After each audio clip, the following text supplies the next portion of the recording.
जन्माष्टमी, जिसे श्री कृष्ण जन्माष्टमी के नाम से भी जाना जाता है, यह त्यौहार हिंदू धर्म में भगवान श्री कृष्ण के जन्मोत्सव के रूप में मनाया जाता है।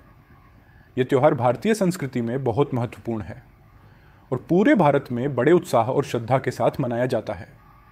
भगवान श्री कृष्ण, जिन्हें विष्णु के 8वें अवतार के रूप में पूजा जाता है, उनका जन्म कंस के अत्याचारों से पृथ्वी को मुक्ति दिलाने के लिए हुआ था। जन्माष्टमी का पर्व उनके जीवन के विभिन्न पहलुओं को उजागर करता है और हमें धर्म, सत्य और प्रेम के मार्ग पर चलने की प्रेरणा देता है। जन्माष्टमी का इतिहास भगवान कृष्ण के जन्म से जुड़ा है। श्री कृष्ण का जन्म द्वापर युग में मथुरा नगरी के एक कारागार में हुआ था। उनके माता पिता वासुदेव और देवकी थे। मथुरा के राजा कंस, जो कि श्री कृष्ण के मामा थे, उन्होंने एक भविष्यवाणी सुनी थी कि उनकी बहन देवकी का 8वां पुत्र ही उनकी मृत्यु का कारण बनेगा। इस भविष्यवाणी के डर से कंस ने अपनी बहन देवकी और उनके पति वासुदेव को कारागार में बंदी बना लिया। ऐसे ही भारत के मंदिरों से संबंधित सच्ची और ऐतिहासिक जानकारी के लिए अभी सब्सक्राइब करें हमारे मिस्टीरियस भारत चैनल को। जब श्री कृष्ण का जन्म हुआ, उस समय कंस ने पहले ही देवकी के 7 संतानों की हत्या कर दी थी। परंतु जब श्री कृष्ण का जन्म हुआ, तब अद्भुत घटनाएं घटी। उनकी जन्म के समय कारागार के दरवाजे अपने आप खुल गए, सभी पहरेदार सो गए और वासुदेव ने नवजात श्री कृष्ण को यमुना नदी पार करके गोकुल में नंद बाबा और यशोदा माता के पास सुरक्षित पहुंचा दिया। यहीं पर श्री कृष्ण ने अपना बचपन बिताया और बाद में कंस का वध करके मथुरा को अत्याचारों से मुक्त किया। पुराणों के अनुसार भगवान कृष्ण का जन्म भाद्रपद मास की अष्टमी तिथि को आधी रात के समय रोहिणी नक्षत्र में हुआ था। मान्यता है कि इस समय समस्त संसार में एक दिव्य प्रकाश फैल गया था और पृथ्वी पर धर्म की स्थापना के लिए स्वयं भगवान का अवतार हुआ। भगवान श्री कृष्ण को उनके बचपन में माखन चुराने के कारण माखन चोर भी कहा जाता है। यह घटना केवल एक बालक की चंचलता नहीं, बल्कि एक प्रतीकात्मक घटना है। माखन का अर्थ उस समय की सच्चाई, प्रेम और आनंद से था और कृष्ण का माखन चुराना दर्शाता है कि वह इन गुणों को अपनाने और संसार में फैलाने के लिए आए थे।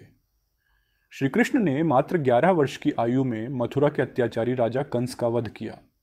कंस का वध श्री कृष्ण के जीवन की महत्वपूर्ण घटना थी, जिसने मथुरा को अत्याचार से मुक्त किया और धर्म की स्थापना का मार्ग प्रशस्त किया। श्री कृष्ण का बचपन गोकुल और वृंदावन में बीता। यहाँ उन्होंने अपनी बाल लीलाओं से सभी को मोहित किया। उनकी बाल लीलाएं जैसे पूतना वध, कालिया नाग का दमन और गोवर्धन पर्वत उठाने की कथा आज भी प्रसिद्ध हैं और इनसे जुड़े कई धार्मिक अनुष्ठान आज भी मनाए जाते हैं। ऐसे ही भारत के मंदिरों से संबंधित सच्ची और ऐतिहासिक जानकारी के लिए अभी सब्सक्राइब करें हमारे मिस्टीरियस भारत चैनल को। जन्माष्टमी का पर्व विशेष रूप से भाद्रपद मास की कृष्ण पक्ष की अष्टमी तिथि को मनाया जाता है। इस दिन भक्त उपवास रखते हैं और रात में भगवान कृष्ण की जन्म पूजा करते हैं। श्री कृष्ण के जन्म का समय मध्य रात्रि में होता है, इसलिए इस समय विशेष पूजा और आरती की जाती है।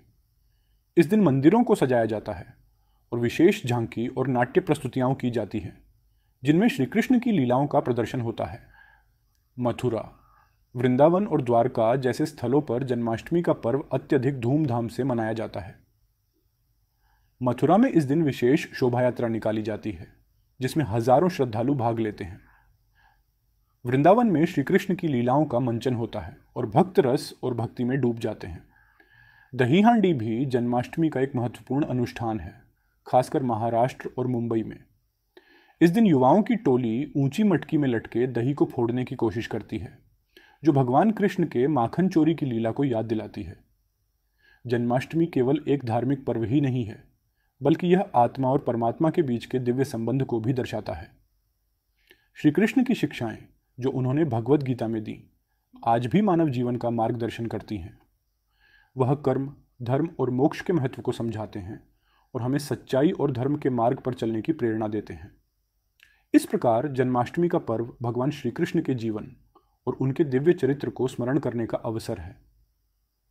यह पर्व हमें बताता है कि कैसे एक मानव जीवन में ईश्वर का अवतार हो सकता है और कैसे सच्चाई, धर्म और प्रेम के माध्यम से जीवन को सफल बनाया जा सकता है।